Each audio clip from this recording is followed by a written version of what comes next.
থাঙ্গরাজ right full back খেলছেন সুধীর কর্মকার, বাদিকে খেলছেন প্রবীর মজুমদার, দুই স্টপার খেলছেন চন্দ্রেশ্বর প্রসাদ এবং ভুল বলছেন ইস্ট বেঙ্গলের দুটো স্টপার খেলছেন জন এবং কাজল ঢালি, মাঝ মাঠে খেলছেন কাজল মুখার্জি, কালন গুহ, চার ফরওয়ার্ডে খেলছেন সুভাষ ভৌমিক, পুঙ্গাম কান্নান, সাদাতুল্লাহ এবং পরিমল দে। অপরদিকে মোহনবাগানের গোলে খেলছেন বলাইদে,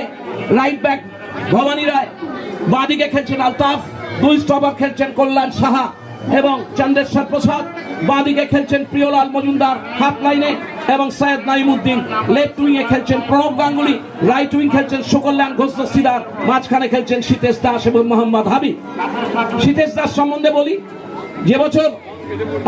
সীতেশ দাস এই আইএফএ শিল্ডের ফাইনালে মোহনবাগান ইস্ট বেঙ্গলকে 3-1 হারালো, সেই বছর অত্যন্ত দুর্ভাগ্যের খবর, মানে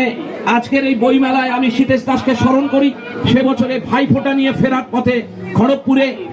ট্রেন অ্যাক্সিডেন্ট দুর্ঘটনায় সীতেশ দাস প্রাণ হারিয়েছিলেন। আজকের মোহনবাগান ওই টিমে অনেকেই নেই। বলাইদে বেঁচে আছেন, ভবানীদা চলে গেছেন আলতাফদা, কল্যাণ সাহা বেঁচে আছেন, চন্দ্রেশ্বর প্রসাদ নেই, নাইম সাহেব বেঁচে আছেন, সম্প্রতি মারা গেছেন প্রিয়লাল মজুমদার, হাবিবদা নেই, সুকল্যাণ ঘোষ দস্তিদার নেই, সুভাষ ভৌমিক নেই। খেলা শুরু হবে, খেলা শুরু, বল মোহনবাগান আক্রমণ, প্রণব গাঙ্গুলি থেকে বল দিয়েছেন সুকল্যাণ ঘোষ দস্তিদার, ওখান থেকে হাবিব, কিন্তু না, সুধীর কর্মকার হেড করে বল বাড়িয়ে দিয়েছেন, সামনে বল পেয়েছেন কাজল মুখার্জি, সামনে রাখলেন সুভাষ ভৌমিক, বল ঠেলেছেন পরিমল দেখে, সঙ্গে রয়েছেন পুঙ্গাম কান্ডন এবং সালাতুল্লাহ, ছোট্ট একটা থ্রুতে বল দিয়েছেন সালাতুল্লাহকে, কিন্তু কড়া ট্যাকেল করলেন চন্দ্রেশ্বর প্রসাদ, বল চলে গেছে কল্যাণ সাহার কাছে।